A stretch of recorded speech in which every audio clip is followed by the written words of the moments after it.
Finish line. Finish line. Yeah.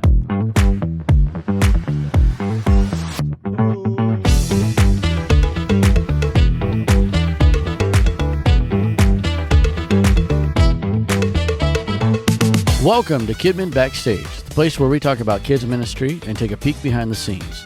We try to share a little bit of what we've learned that works for us and some of our failures so you can avoid them. We release a new episode every Friday, and this is your Backstage Pass to see the magic or disaster that happens behind the scenes of our kids ministry. I'm your host, Gabe Baker, and today I am joined by Brother Matthew Critcher. Hey, how's it going? Good, how are you? Good. Glad to be here. Yeah. So this is kind of a little bit last minute, and I didn't even prep an outline really, and so we kind of talked about it a little bit. But what are we talking about today? The finish line. The finish line. So this, when this episode airs, it's the end of January. And, January is always a time for, or I guess maybe middle of January, I don't know. But anyway, so January is always a time for, New Year's resolutions and all of these things. And I like it. I think, it gets a bad rap. Some people are like, oh, it's no different than any other day. And I know it's not. And I encourage people, I think we did a podcast about start today, Yeah. So you don't have to wait till the new year. You don't have to wait till the beginning of the month. You don't have to wait till the beginning of the week even, just start today. But it is kind of, 'tis the season. And so what I told you when we talked just briefly on the phone, I said this podcast is for me. Because I think it's so easy. We're all so busy, and it's so easy to start a bunch of projects, and especially at this time of year. And when I say projects, I don't even mean like writing a book or something, but I mean just it could be that, but it could also be, who doesn't have fitness goals in January, right? Mm-hmm. So it could be healthier and fitness, and I'm going to pray more. I'm going to start fasting more, or just all of these things. I'm going to teach more Bible studies, just whatever the goals are. And we want to do all of them. Yeah. Yeah. And then often what happens is we end up not hitting any of the targets. And so what kind of prompted this, I wrote down, I have a notes file that I keep on my phone. It's Google Keep, but I keep notes, and it's specifically for podcast ideas. Mm-hmm. And so one of the things I had wrote down a saying, and I don't remember. Let's see, I'm trying to remember if I can think of who the author was. I don't think I can think of who the author was. And the saying, I'm going to probably butcher it, but it's something like this. It's better to cross one river than to make it halfway across 6 oceans. Yeah. And I think of Naaman. Mm-hmm. And, Elisha tells him to go dip in the Jordan 7 times, and he doesn't want to do it. And it's just like, seems like this piddly little thing, and it's dirty, it's nasty, and it's beneath him. He doesn't want to do it, but he finally does it. But the servant says, if he would have told you to do some great thing that was so hard, you would have done it. Well, I think that I can get that way with goals. Yeah, for sure. I think I can look at something grandiose and like, okay, I want to make a big impact, when really I think it's Craig Groeschel I listened to on a podcast once, and he says like every year he starts 1 or 2 new habits, and that's it, just 1 or 2. But then he develops it throughout the year. And so anyway, that's kind of the general premise of this podcast today, is like, making it to the finish line. Yeah, no, it's good. I think we all, I guess I can't speak for everybody, but I would assume we all struggle with that. Just being human. There's a lot of things we want to do, a lot of things we want to accomplish. And so then, like you said, we take it all on at once. Yeah. Then what happens is we get overwhelmed. Is really what happens. And then we really throw away all the goals, or at least a good chunk of them that we had set. It kind of reminds me of, this is just kind of a funny example, I guess a way of painting it. We just got done with Christmas and Thanksgiving, all that good stuff. Yeah. Ate lots of food, just amazing. Oh, man. So with our Christmas, Thanksgiving, all that, I mean, we had so much food. I mean, so many different varieties of food. Just, I mean, table just full of things. It was like, what do I choose? What do I pick from? Did you guys host at your house, or it was at my mom's place? Yeah, your mom's. Okay, yeah. And so, tons of food. I mean, and it all looked amazing. All looked so good. And I'm a big eater. I eat a lot of food, and so I at least for Thanksgiving, I just loaded up on tons of everything. Yeah. Tons of this. Tons of I want this and this and this. But I hardly made it through half that plate, and I'm like, oh my goodness, I can hardly even, I'm done. I can't, I hardly even made it to this, and there's still all this other food I haven't even tried yet. And so just an example, I mean, sometimes you can overload yourself. Yeah. Just say, I want it all right now. I want to take it all right now. And, instead of, we need to sometimes take small steps. Yeah.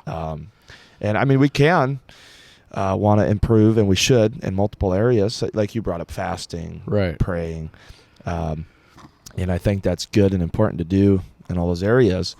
But I think a way of not getting burned out is saying, okay, how with each of these areas am I setting a goal that's going to burn me out really quick, or am I setting a goal that I can do very well for a good time, and then increase it after I've accomplished in each of these areas. Yes. Yeah, and I think that one thing, like, just to kind of look at the other side of it, I taught a session. It was avoiding burnout, or how to avoid burnout, or something like that. And it was one I was asked to teach. So it wasn't one that I would probably typically create and say, okay, I'm going to teach on this, which is fine, but I was asked to teach it, and so I developed a lesson for it and everything. But I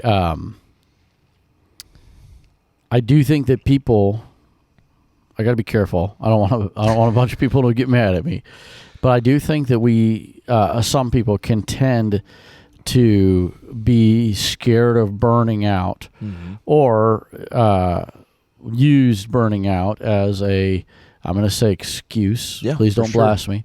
But as an excuse to pull back. Yeah. And so I think that we do have to be careful that we're not using that as an excuse, to do less.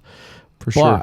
And so that's where, I guess, like I said, this podcast is for me, is because I feel that way. Yeah. Like I said I said it's better to burn out than to rust out. And so that's where I am the one that takes on too much. Now, I don't know that I get burned out. I mean, I can manage a lot, and at times I go through seasons where I'm extremely busy. We just went through one of the busiest seasons of my year. And so, but I think that we have to manage, crossing that river, and rather than crossing halfway across the 6 oceans, we have to manage our effectiveness. Yeah. Right. And so it's kind of like what you said about the plate. I like that analogy. And so maybe, I don't know, and I'm not saying we're going to solve it here, but maybe is it that you get a smaller portion of every single thing so you can try a little bit of it? Or do you man, I really love the honey glazed ham, so I'm going to get a lot of that, and then I'm just going to get a little bit of green beans or whatever. Yeah. I don't know.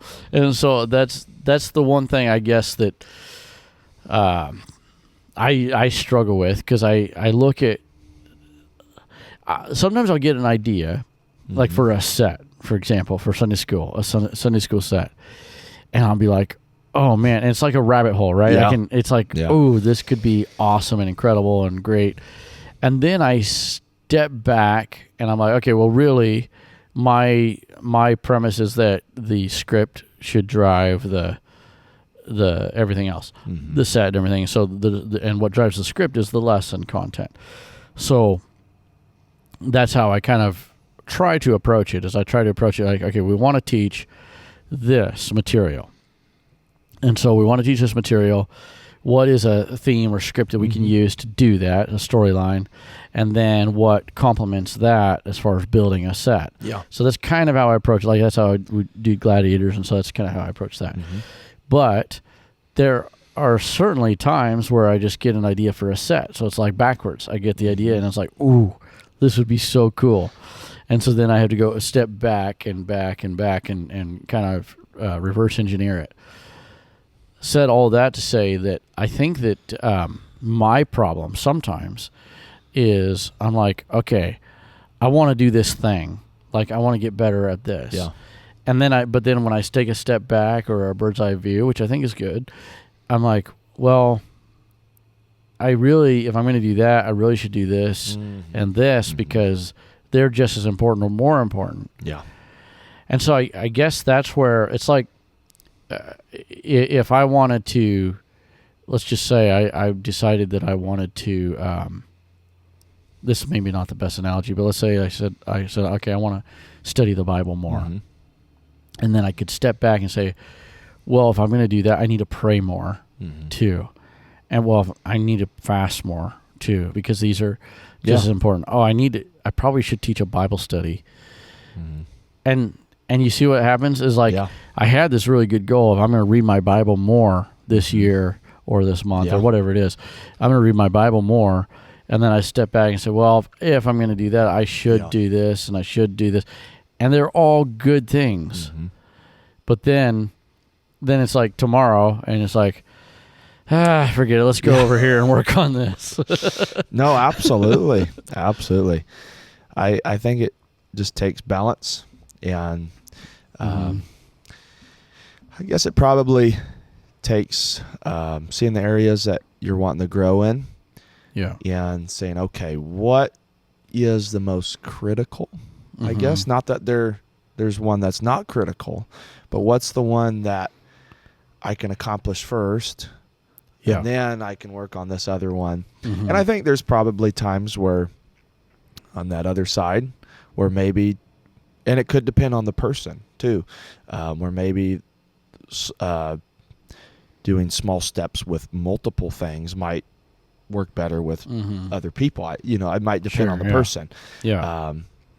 But yeah. Yeah. And I guess that's where that burnout is like, if you have to know yourself, because if you're someone, and like my comments earlier, I know burnout's a real thing, and I know people can get burnout, and I probably have experienced burnout, but you have to know yourself. And so if you're one that would tend to get burned out or lose passion or lose sight, then maybe you need to, stick with that one thing and get it done. Yeah. I think the ultimate thing is achievable goals, is what it comes down to. Yes. It's something that, and not even a long-term goal that, 5 years down the road, oh man, I finally hit this goal. Yeah. Finally made it. Yeah. That takes a long time. But having short-term goals that you can hit and be like, hey, look at that. Yeah. I did that. Yeah. I made that, and reward yourself or say, hey, this is great. I made it. Now let's see if I can do this, Yeah. And it's taking you closer and closer. Yeah, that's good. To the bigger goal. Yeah. Yeah, and I'm a project manager, and I do a lot of things with schedules, and milestones are a big thing. Yeah. In a project schedule. And so that's kind of what that is thinking of these milestones. And so big goals do take a long time to accomplish. Yeah, they do. But then if you can break it down and say, okay, well, in 3 months, here's a milestone that says I'm tracking and I reached that, milestone. Yeah. And you can celebrate that win, Big goals are made of lots of little goals. Yes. Yeah. Yeah. So here's another thought is with something you said the word critical, and it just made me think, again, project management, but we have something called critical path method. And so in the critical path method of scheduling, basically you have all these tasks that have to be done.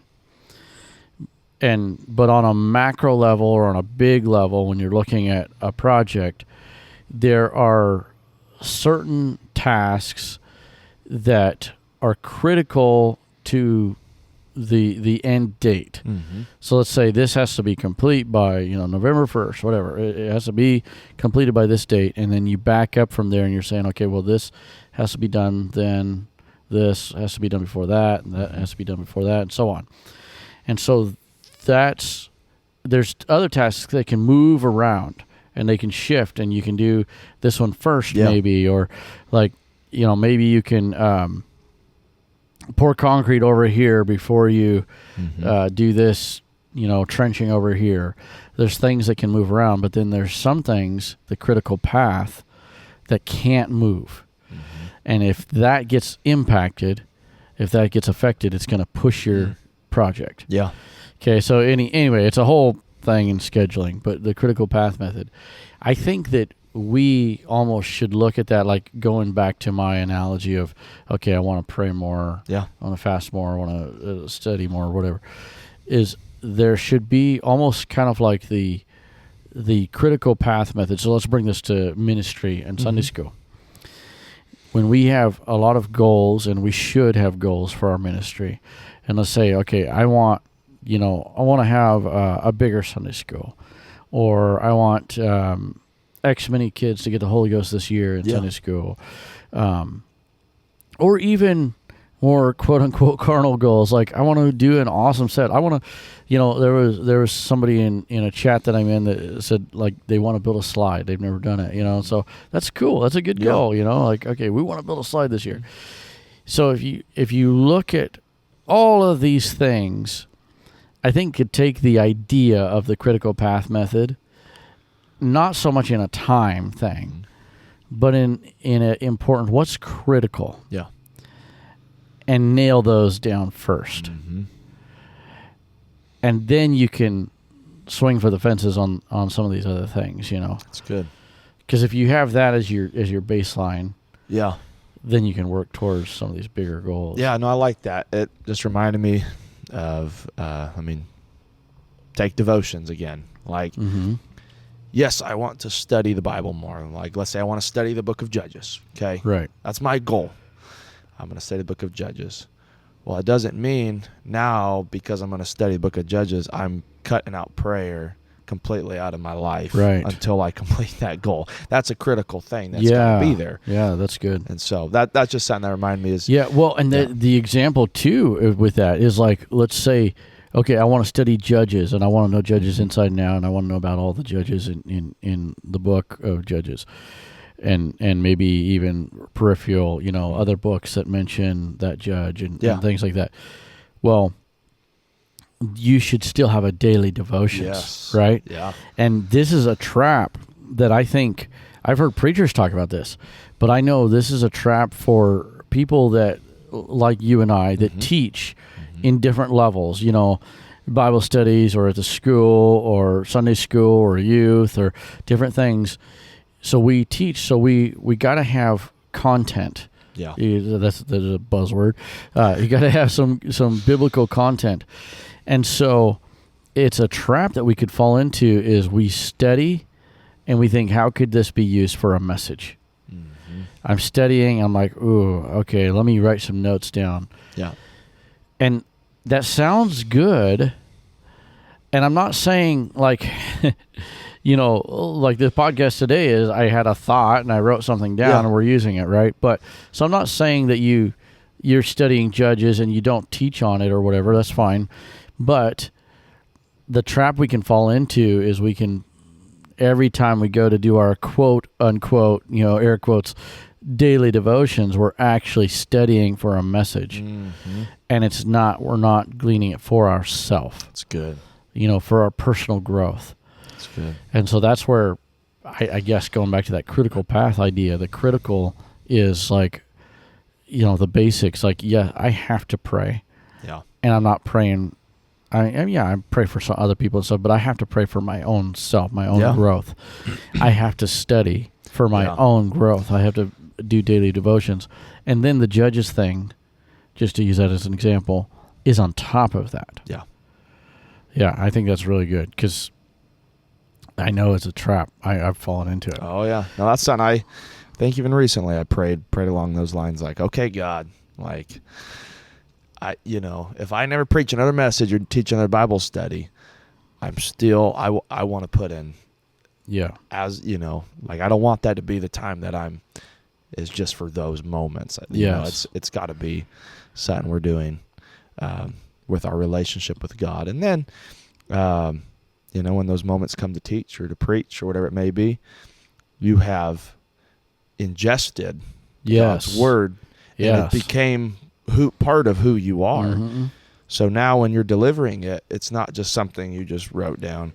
It's something that you've experienced. Yes. Something, so when you're teaching the kids this lesson, it's something that you've already had prayed and talked to God about for yourself. Yes, yes. So you're delivering something that God's worked on you about.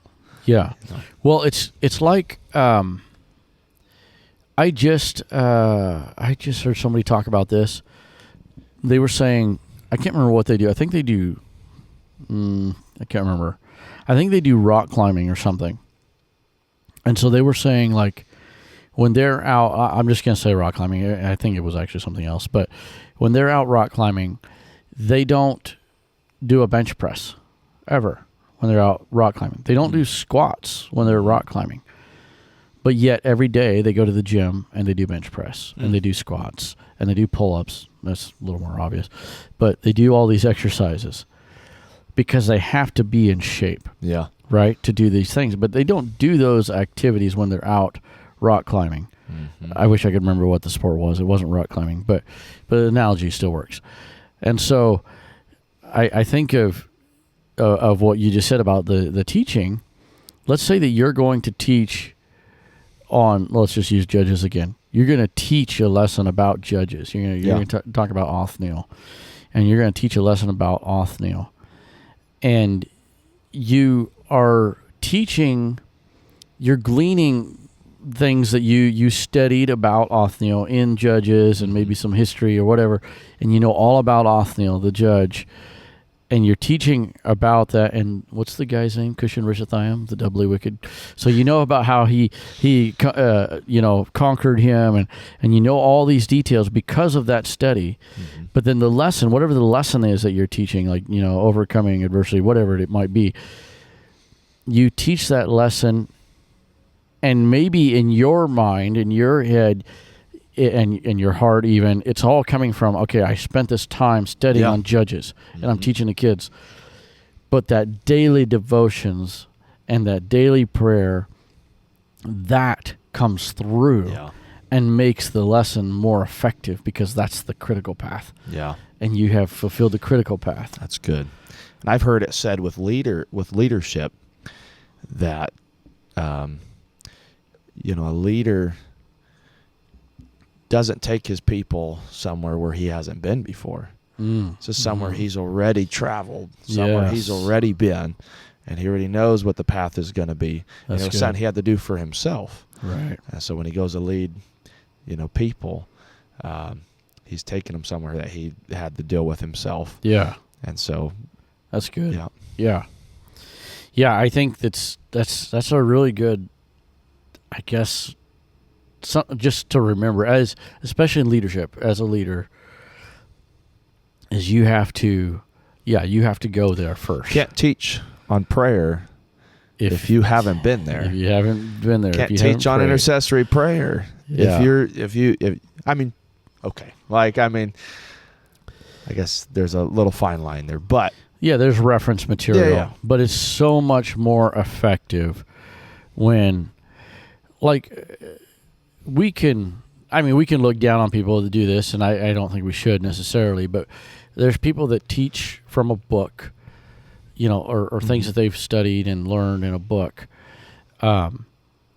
maybe about prayer or whatever. Yeah.